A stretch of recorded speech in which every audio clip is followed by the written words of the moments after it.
एतकाफ़ क्या है? चुनांचे एतकाफ़ के सिलसिले में उलमा लिखते हैं कि दुनियावी कारोबार, माशी उलझने और ज़ाती मसरूफियात में उलझ करके इंसान अपने मकसद तख्लीक से बिल्कुल गाफिल हो जाता है, गफलत बरतता है, इबादात में कमी हो जाती है, शैतानी असरात उसके दिल व दिमाग में बढ़ जाते हैं।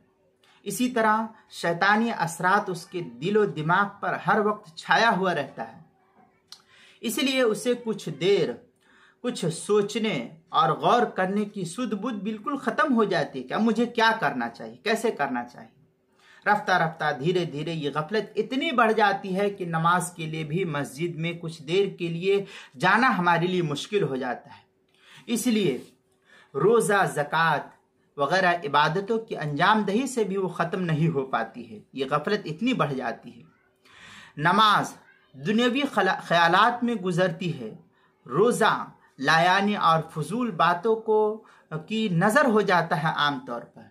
ये सूरत हाल जिंदा दिलाने उम्मत के लिए बड़ा ही सुहाने रूह और आशिकाने तौहीद के लिए दर्द व कर्ब का सामान बन जाता है। इस सिलसिले में दर्द और कर्ब का सामान बन जाता है।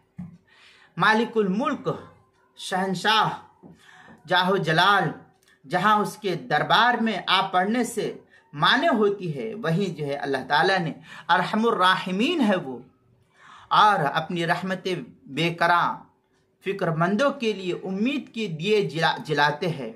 और इसी तरीके से इसी बीम व रजा के आलम में गफलत की वादियों में जो चक्कर लगाने वाला इंसान था और इस तरीके से ये बड़ा परेशान कुन था कि अब क्या करूं, तो अल्लाह ताला जो अपने हकीकी आका है, जो अपने हकीकी आका के दरबार में जुबान हाल से ये कहते हुए इंसान आता है कि फिर जी में है कि दर पे उसी के पड़ा रहूं, सर जेरे बार मिन्नत दरबा किए हुए, इसी जज्बे इश्क, इसी उम्मीद और मिन्नत शनासी का नाम जो है एतकाफ नकल किया है। गरचे इसके अंदर अल्फाज थोड़े मैंने सख्त इस्तेमाल किए हैं, लेकिन हकीकत यही है कि एतकाफ वो है जो अल्लाह की मार्फत इंसान को इस 10 दिन के अंदर मिल जाती है।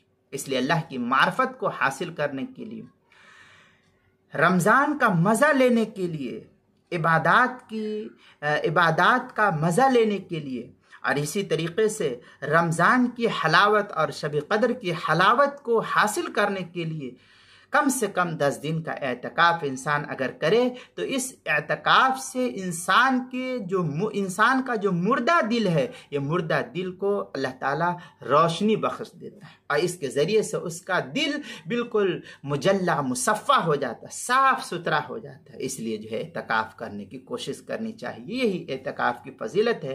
बाकी इसके अंदर और भी तफसील है, मैं उसको नहीं बयान करता हूँ।